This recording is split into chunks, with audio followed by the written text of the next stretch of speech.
Right after I turned the camera off, that tree made a twist about 45 degrees. Unbelievable.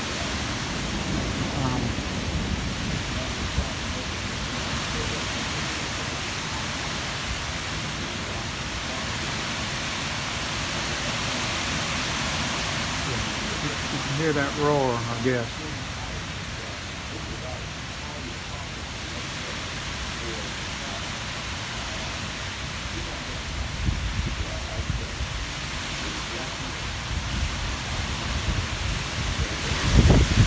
Oh yeah, there's a bad one.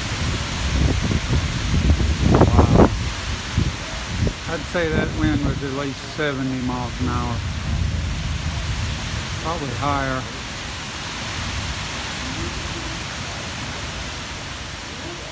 It's beginning to clear the leaves off the limbs on the left side of the tree.